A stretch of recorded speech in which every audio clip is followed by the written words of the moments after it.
Hi అండి, నా పేరు Krishna. Welcome to my channel.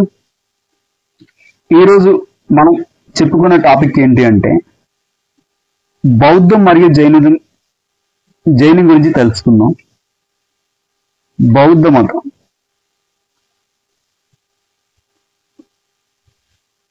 బౌద్ధ మతం మరియు జైన మతం. బౌద్ధ మతం మరియు జైన మతం గురించి తెలుసుకుందాం. వీళ్ళు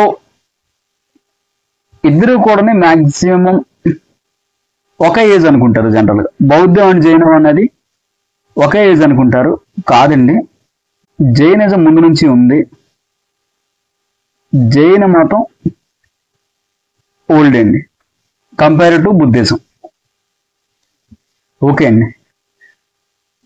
జైన తర్వాత బౌద్ధం వచ్చింది, బౌద్ధ మతం.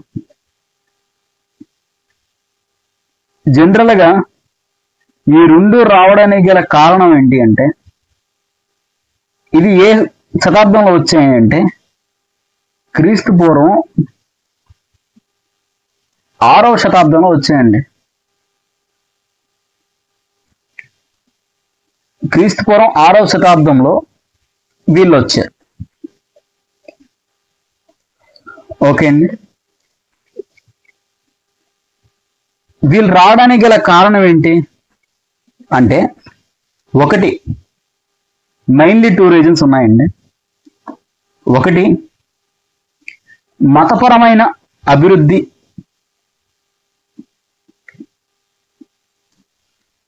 మతపరమైన అభివృద్ధి అండి.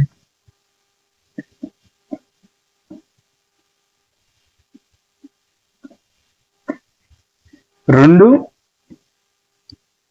రాజకీయంగా కూడా ఉందండి. రాజకీయంగా కూడా వీళ్ళు డెవలప్ అయ్యారు. ఓకే అండి. దీంతో పాటు మెయిన్ రీజన్స్ కొన్ని ఉన్నాయండి. మెయిన్ రీజన్స్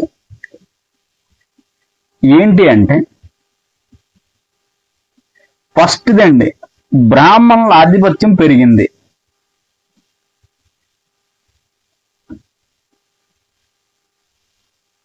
బ్రాహ్మణుల ఆధిపత్యం.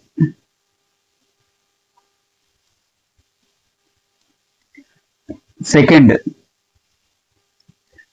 ఉపనిషత్తుల ప్రభావం అనేది పెరిగిందండి.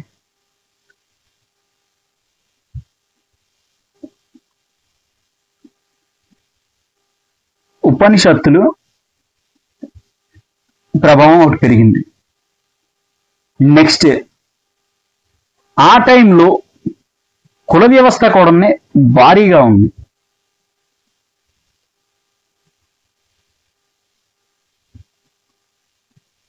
కుల వ్యవస్థ అధికంగా ఉంది బ్రాహ్మణుల ఆధిపత్యం వల్ల. నెక్స్ట్, వడ్డీ వ్యాపారం ఒకటండి.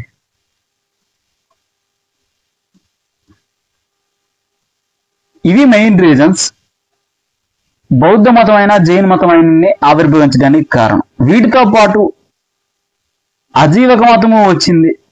నెక్స్ట్, భాగవత మతము వచ్చింది. ఇవన్నీ కొట్టిపోయిన బౌద్ధం, జైనం మరియు సనాతన ధర్మ అనే 3 ఉండిపోయాయి. ఓకే అండి. కొన్ని సెక్ట్స్ అనేవి సనాతన ధర్మాకి అలీస్గా ఫార్మ్ అయిపోయాయి అన్నమాట. ఇప్పుడు మనం చెప్పుకునే టాపిక్ ఏంటి అంటే జైన మతం అండి, జైనిజం.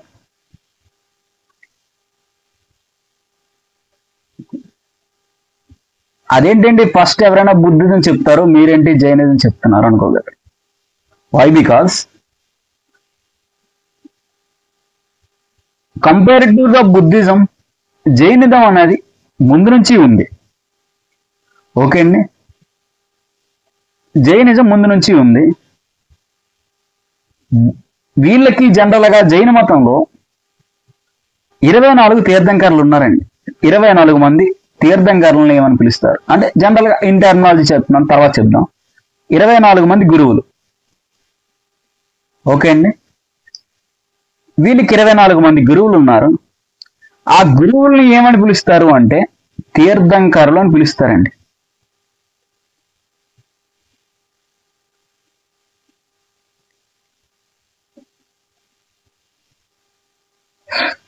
ఓకే అండి. వీళ్ళ గురువుల పేర్లు ఏంటి అంటే గురువులకి తీర్థంకర్లు అంటారు. నథింగ్ బట్ గురువులు. ఓకే అండి. వీళ్ళకి ఇంకొక మారు పేర్లు కూడా ఉన్నాయన్నమాట. ఒకటి, తీర్థంకరుల్ని జనులు అంటారు, అంటే జైనిజం ఫాలో అయ్యారు కాబట్టి వాళ్ళు జనులు. నెక్స్ట్, అరిహంత్ అని పిలుస్తారండి, అరిహంతులు అని కూడా అంటారు. 3, తీర్థంకరులు.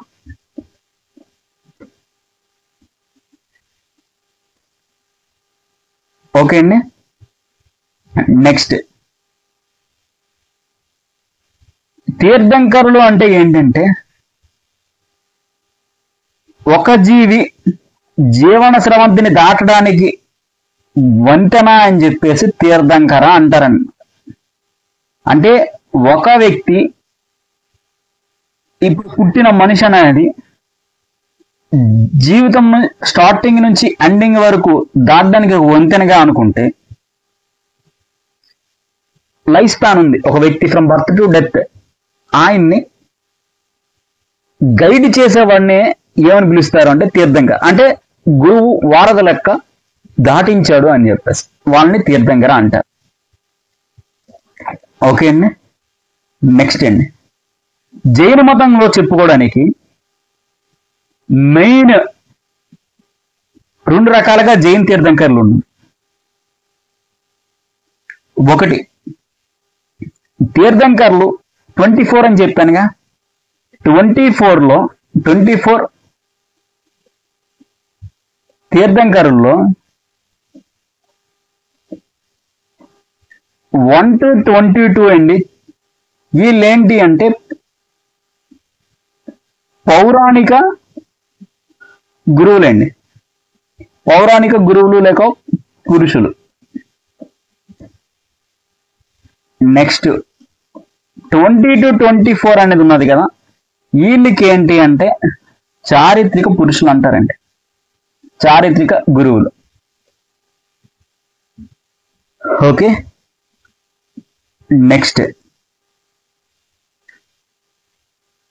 జైన మత తీర్థంకరుల్ని వీళ్ళందరూ ఎవరు అంటే మాక్సిమం క్షత్రియ కమ్యూనిటీ అండి.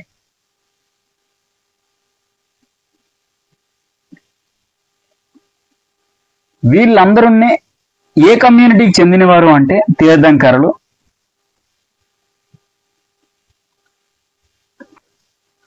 క్షత్రియ కమ్యూనిటీకి చెందినవారు. వీళ్ళలో ఇప్పుడు గురువుల గురించి ఒకసారి చూద్దాం. జైన మతానికి యాక్చువల్ గా మొదటి ఫస్ట్ గురువు ఎవరు అంటే, in my terminology Guru is a Tirthankara. First గురువు ఎవరు అంటే వృషభనాథుడు.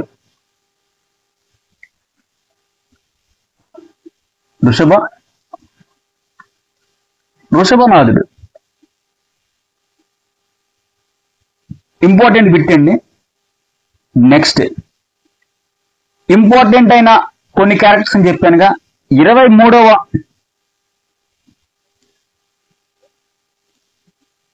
తీర్థంకరుడు ఉన్నారు. 23వ తీర్థంకరుడు ఎవరండి అంటే పరస్వనాథుడు.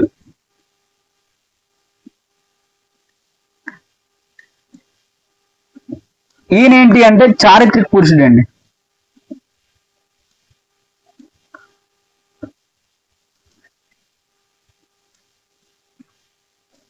చారిత్రక పురుషుడు. నెక్స్ట్ 24 తీర్థంకరుడు ఎవరు అంటే వర్ధమన మహావీరుడు.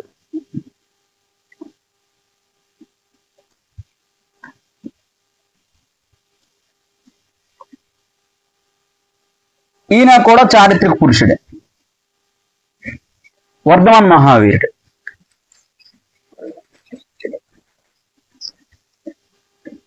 ఓకే అండి, ఇది మెయిన్. ఇందులో తెలుసుకోవడానికి మనం జైనిజానికి వచ్చేటప్పటికి ఫస్ట్ గురువు ఎవరని చెప్పాను? వృషభనాథుడు.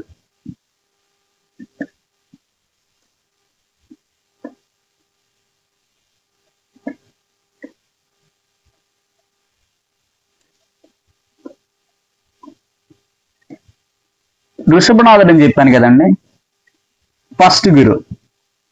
ఈయనకి ఒక గుర్తుందండి, ఏంటి అంటే యానిమల్ గుర్తుందనమాట, ఎద్దండి. వృషభం అంటే ఎద్దు కాబట్టి ఈయనకి వృషభం ఉంది. ఈయన గురించి ఋగ్వేదంలో పేర్కొనబడింది అని చెప్పి కొన్ని పురాణాలు చెప్తున్నాయి. ఋగ్వేదం కూడా ఈయన గురించి చెప్పింది అని చెప్పి జైనులు చెప్తారు.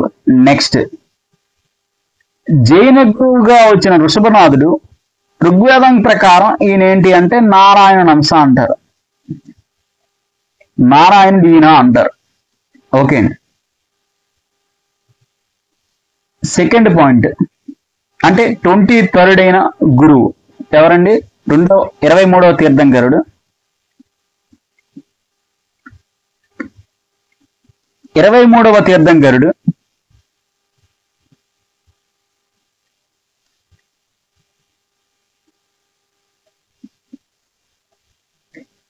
ఇంపార్టెంట్ అండి, ఈయన గురించి కొంచెం ఇన్ డీటెయిల్ గా చెప్పుకుందాం. ఈయన పామండి. ఈయన పేరేంటి? పరశ్వనాథుడు.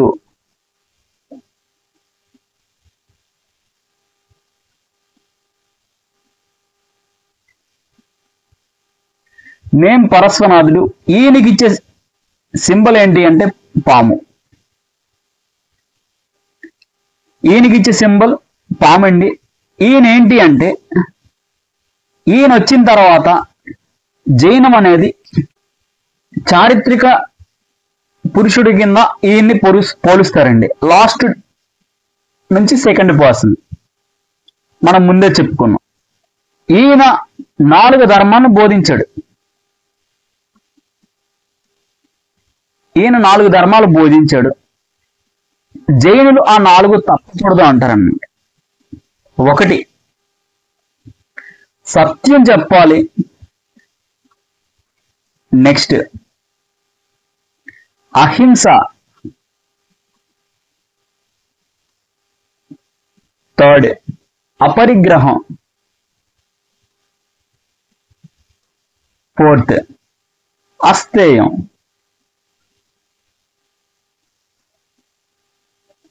వీటితో పాటు ఈయన 4 చెప్పాడు.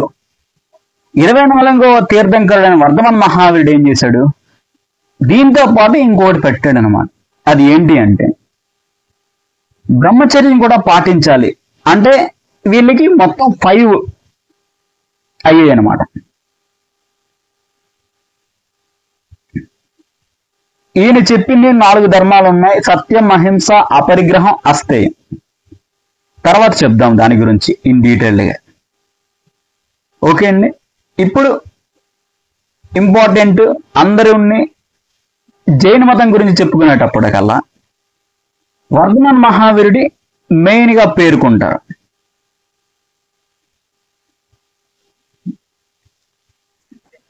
వర్ధమాన మహావీరుడు. ఈయనకు వచ్చేటప్పటికి మాక్సిమం బిట్స్ అనేవి కూడా జైనిజానికి సంబంధించి వర్ధమాన్ మహావీరుడు బిట్స్ మాక్సిమం వస్తుంది జైనిజంలో. ఈయన ఎన్నో తీర్థంకరుడు అని చెప్పామండి? 24వ తీర్థంకరుడు.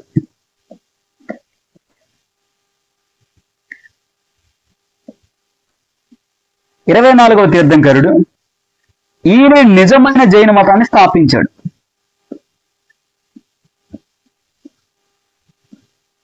నిజమైన జైన మత స్థాపకుడు కొన్ని బుక్స్ ప్రకారం. ఇంపార్టెంట్, ఈయనకి సంబంధించి భారీగా కన్ఫ్యూజ్ అయిపోతారు. ఈయన ఫాదర్ అండ్ మదర్ పేర్లు, గౌతమ్ బుద్ధుడి ఫాదర్ అండ్ మదర్ పేర్లు మాక్సిమం దగ్గర కలిసిపోతా ఉంటాయి. కాబట్టి ఇది కొంచెం మీరు గుర్తుపెట్టుకోవాలి. ఓకే అండి. ఇతని ఫాదర్ ఎవరండి అంటే ఇతని ఫాదర్ సిద్ధార్థుడు.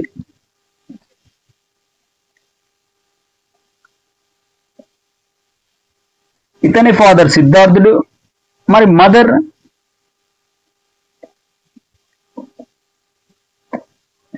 ఎవరండి అంటే త్రిశలాదేవి.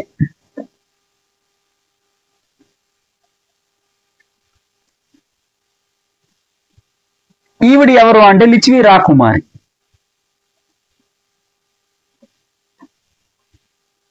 లిచ్వి దేశానికి సంబంధించిన రాజకుమారి త్రిశలాదేవి. నెక్స్ట్ వర్ధమాన మహావీరుడు వైఫ్ అండి యశోద. యశోధర అంటారు కొంతమంది, యశోద అని అంటారు. యశోద.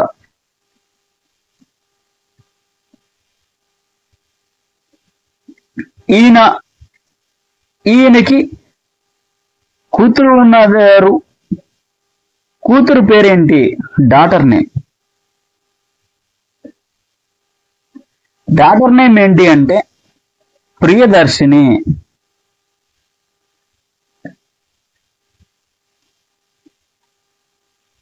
అనోజ్ఞ అని కూడా అంటారు.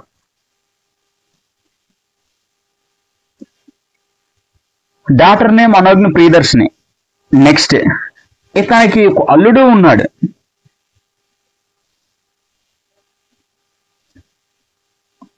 అల్లుడు ఎవరండి?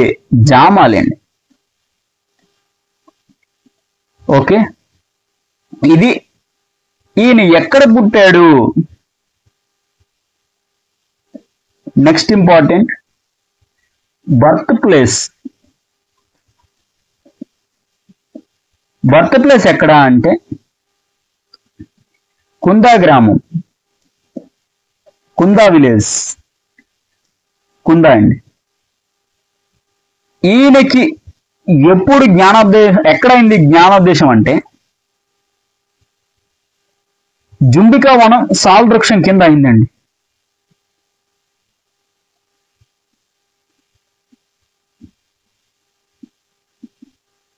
జ్ఞానోదయం ఎక్కడైందా అంటే జుంబికా వనం. జుంబికా వనంలో సాల్ చెట్టు కింద అయిందండి.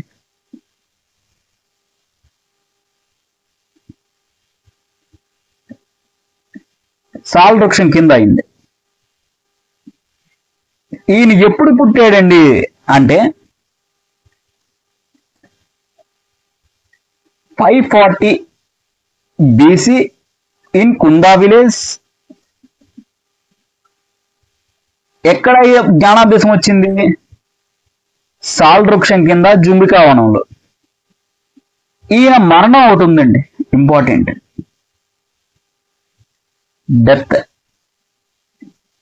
డెత్ ఎక్కడ అంటే పావాపూరి.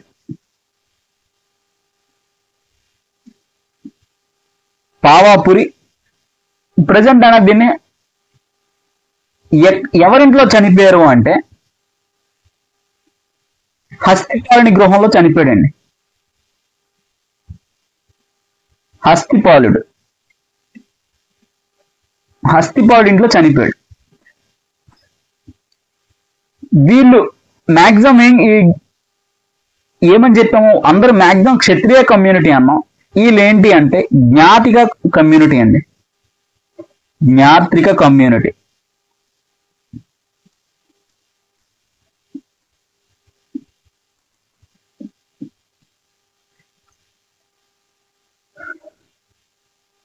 ఓకే అండి.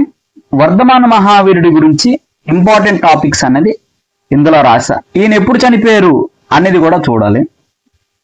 ఈయన 468లో చనిపోయారండి. ఇక మొత్తం బీసీఏ, నాట్ ఏడి. ఓకే అండి.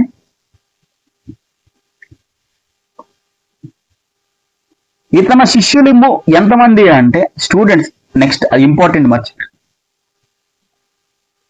Students total 11 members.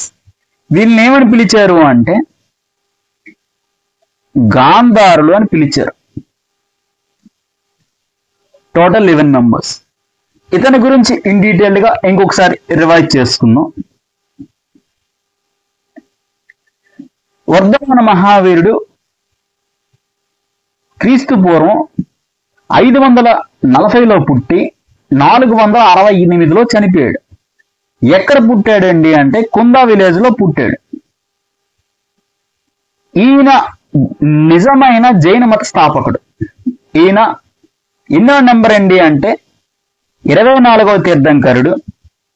ఈయన ఏం చెప్పాడు, బ్రహ్మచర్యం పాటించాలి అని చెప్పేసి పేర్కొన్నాడు. ఈయన గురించి ఫ్యామిలీ డీటెయిల్స్ తెలుసుకుందాము అంటే ఫాదర్ నేమ్ ఏంటి అంటే సిద్ధార్థుడు, మదర్ నేమ్ ఏంటంటే త్రిషాదేవి. ఈవిడే ఏ దేశపు యొక్క రాజకుమారి అంటే లిచివి దేశపు రాజకుమారి. వైఫ్ ఏంటి అంటే యశోధర లేదా యశోద.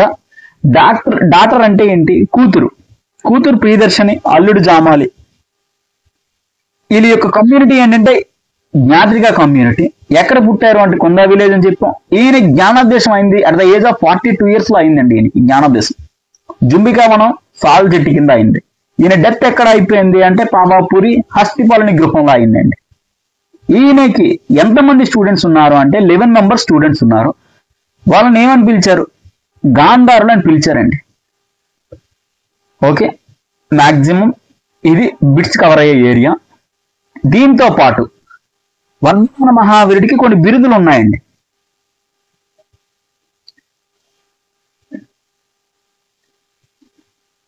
బిరుదులు ఉన్నాయి ఈయనకి. ఏంటి, ఫస్ట్ మహావీరుడు. అదేంటండి, ఇంతమంది గురువులున్నా ఎవరికి లేని బిరుదు ఈయనకే ఎందుకు ఇచ్చారు? వై? బికాస్ ఈయన ఏంటి అంటే ఇంద్రియాలను గెలిచాడు అని చెప్పేసి వర్ధమానుడికి మహావీరుడు అనే బిరుదు వచ్చింది. ఇంద్రియాలపై నియంత్రణ కలిగిన వాడు. జనరల్గా ఏంటి, ఇంద్రియాలు అనేవి పగపట్టిన పాములు అంటే అది ఎప్పుడైనా కాటేయచ్చు. హార్మోనల్స్ అనేవి ఎప్పుడు ఎలా మనిషిని చేస్తాయో తెలియదు. నెక్స్ట్ ఈయనకి ఇంకొక పేరు ఏంటి, కేవలి అని పిలుస్తారండి. థర్డ్ అరిహంత్ అన్నానుగా, అరిహంత్ అని చెప్పి తర్వాత చెప్తానండి ఇన్ డీటెయిల్డ్ గా. అంటే అరిహంత్ అంటే శత్రువుని జయించిన వాడు అనేసి అరిహంత్ అంటే, లేదా దుఃఖాన్ని జయించిన వాడు. నెక్స్ట్ పాయింట్, నెక్స్ట్ బిరుదు ఏంటి, నిగ్రంధ అంటారండి. నిర్గంధుడు అంటారు. నిర్గంధుడు అంటే మీన్స్ బంధాలు లేనివాడు అనేసి. ఇంకొక బిరుదు ఏంటి అంటే జీన అంటారండి. జీన అంటే విజేత అనేసి, కోరికల్ని జయించాడు అని. కాబట్టి ఈయనకి ఇంపార్టెంట్ అని బిరుదండి దేహదిన్న.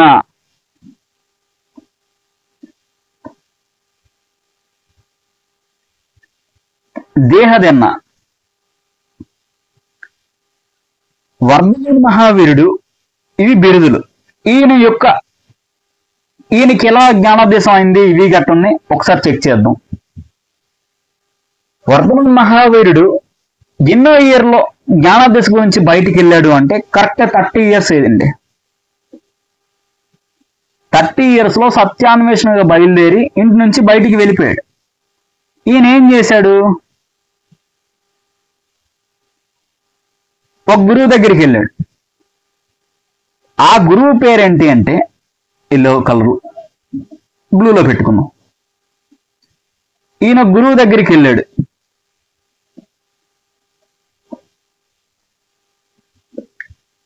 గోసలి అనే గురువు దగ్గరికి వెళ్ళాడండి. గోసలి మక్కలి.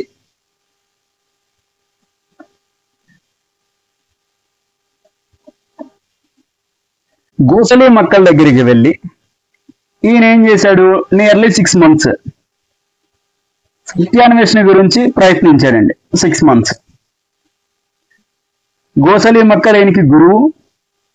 నెక్స్ట్ ఆయన తర్వాత ఏంటి, విభేదాలు వచ్చే, లేదు ఇక్కడి నుంచి వెళ్ళిపోయి గోసలి మక్కలి పుత్ర ఏం చేశాడు, అజీవక మతాన్ని స్థాపించాడు. ఈయన జైన మతాన్ని స్థాపిస్తే ఆయన ఏం చేశాడు అంటే అజీవక మతానికి గురువు.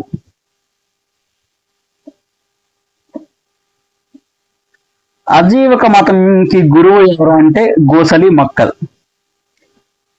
ఈయన గురువే. నెక్స్ట్ ఇలా 30 ఏళ్ల నుంచి 12 years వరకు ఈయనకి సత్యాన్వేషణ గురించి వెళ్తూనే ఉన్నాడు. తనకి 42వ ఏట జ్ఞానాదేశం అయిందండి. 12 years ప్రాక్టీస్ చేశాడండి. ప్రాక్టీస్ చేస్తే ఈయనకి 42nd year లో జ్ఞానోదయం అయింది. జ్ఞానోదయం at the age of 42 years. 12 years practice చేశాడు. 42 years లో ఈయనకి జ్ఞానోదయం అయింది. అప్పటి నుంచి మహావీరుడిని ఏమని పిలిచారు, అరిహంతుడు అని పిలిచారు.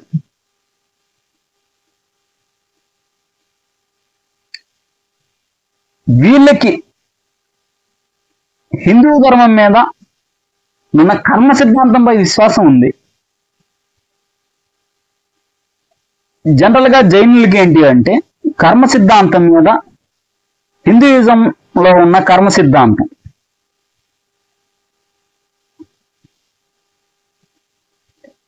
నమ్మకం ఉంది కర్మ సిద్ధాంతం మీద. కానీ దేన్ని ఖండించారు అండి అంటే పురోహితుల ఆధిపత్యాన్ని ఖండించారండి.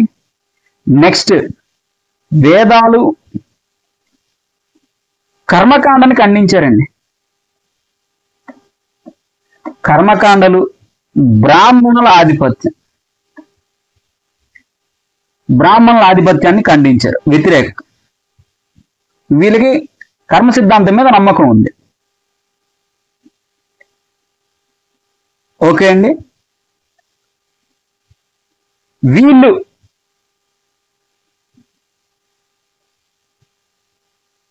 జైన మతానికి ఈయన వచ్చేసాడు. జైన మతంలో ఈయన స్థాపించింది 5 సిద్ధాంతాలకి ప్రతిపాదించాడండి. ఒకటి 23వ తీర్థంకరుడు చెప్పేటట్టు, 23వ తీర్థంకరుడు చెప్పాడుగా పరస్వనాథుడు, అహింస,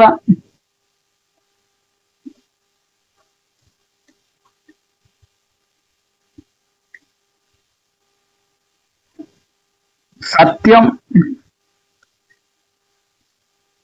థర్డ్ అపరిగ్రహం, నెక్స్ట్ అస్తేయం. ఈయన కొత్తగా ఒకటి యాడ్ చేశాడు, బ్రహ్మచర్యం కూడా పాటించాలి.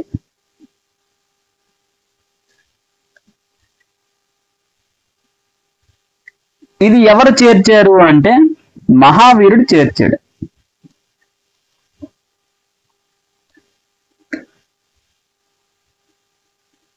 బ్రహ్మచర్యం గురించి చెప్పిన వాడు ఎవడు అంటే మహావీరుడు బోధించాడండి.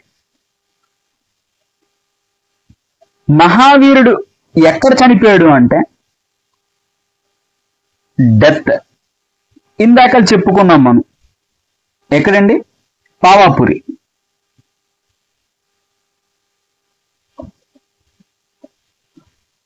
పావాపురి ఎవరింటి దగ్గర చనిపోయాడండి అంటే హస్తిపాలుని ఇంటి దగ్గర చనిపోయాడు.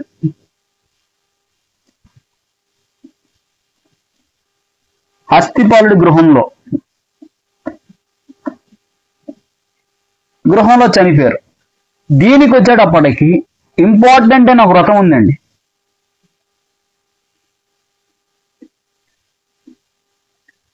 ఇంపార్టెంట్ అయిన వ్రతం అదేంటి అంటే సల్లేఖన వ్రతం.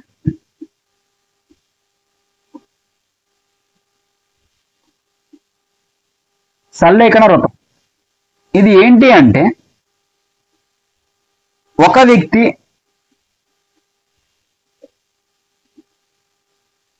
ఎన్ని రోజులైతే జీవించి ఉంటాడో సల్లేఖన వ్రతాన్ని ఈ రోజు నుంచి నేను పూనుకున్నాను అంటే ఈ రోజు నుంచి అప్ టు మై డెత్ వరకు ఎటువంటి నీరు ఆహారం ఏమీ పుచ్చుకోడండి. ఒక మనిషి పూర్తిగా దేహం మొత్తం శుష్కించిపోయి చనిపోతాడండి. ఇది చాలా కష్టం. దీనివల్ల ఒక విధంగా చెప్పాలి అంటే జైన మతం డౌన్ అయిపోవడానికి కారణం ఏంటి అంటే వీటిలో ఉన్న స్ట్రిక్ట్ రిస్ట్రిక్షన్స్ అన్నమాట.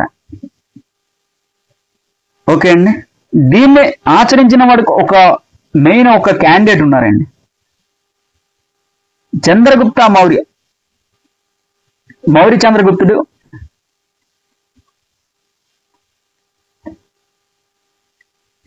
చంద్రగుప్త మౌర్య అనేది ఈ సత్యాన్ని ఆచరించి చనిపోయాడు.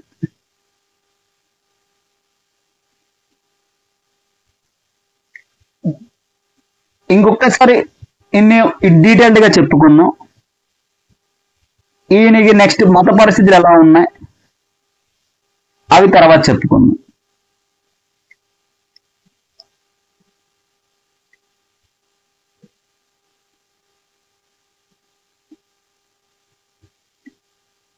జైన మతంకి వచ్చేటప్పటికల్లా ఎంతమంది గురువులు అని చెప్పుకున్నాము అండి అంటే 24 మంది గురువులు ఉన్నారు. వీళ్ళని ఏమని పిలుస్తారు అంటే తీర్థంకరులు అంటారు. ఇందాక మనం చెప్పుకున్న తీర్థంకరులు అంటారు. వీళ్ళని తీర్థంకరులు అంటారు. వీళ్ళు గురువుల్ని జనులు అని పిలుస్తారు, లేక అరిహంతులు అంటారు, తీర్థంకరులు అంటారు. వీళ్ళలో ఎంతమంది తీర్థంకరులు ఉన్నారు అంటే 24 మంది ఉన్నారు తీర్థంకరులు. మొదట 22 మందిని పౌరాణిక గురువులు అంటారు. 23 నుంచి 24 మందిని 24ని చారిత్రక గురువులు అని పిలుస్తారు. వీళ్ళు మాక్సిమం ఏ కమ్యూనిటీకి అండి చెందారు అంటే క్షత్రియ కమ్యూనిటీకి చెందిన వాళ్ళు. మొదటి గురువు ఎవరు అంటే ఋషభనాథుడు. ఈయనకి దేంతో పోలుస్తారు అంటే ఎద్దు అని చెప్పాం. నెక్స్ట్ 23వ వాడికి ఇంపార్టెంట్ ఎవరు పరశ్వనాథుడు, చారిత్రక పురుషుడు అని చెప్పాం. నెక్స్ట్ 24 వచ్చేటప్పటికల్లా వర్ధమాన్ మహావీరుడు, చారిత్రక పురుషుడు. వృషభనాథుడికి వచ్చేటప్పటికల్లా ఆయన సింబల్ ఏంటి ఎద్దు అని చెప్పాం. ఈయన ఋగ్వేదంలో కూడా ఈయన గురించి పేర్కొన్న గురువు ఎవరున్నారు జైన మత గురువు అంటే వృషభనాథుడు వస్తుంది. నెక్స్ట్ 23వ తీర్థంకరుడు పరశ్వనాథుడు. ఈయనకి వచ్చే సింబల్ ఏంటి అంటే పాము. ఈయన ఏం చేశాడు, ఒక వ్యక్తి ఎలా జీవించడానికి ధర్మాలను బోధించాడు. 4 ధర్మాలు బోధించాడు. అది సత్యం, అహింస, అపరిగ్రహం, అస్థేయం. నెక్స్ట్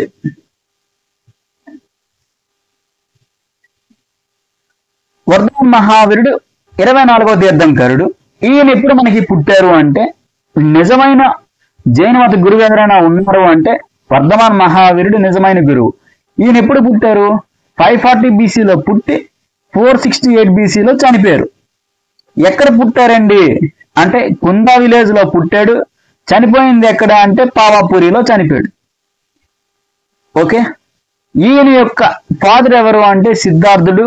తల్లి ఎవరంటే త్రిశలాదేవి. వైఫ్ ఎవరంటే యశోధర.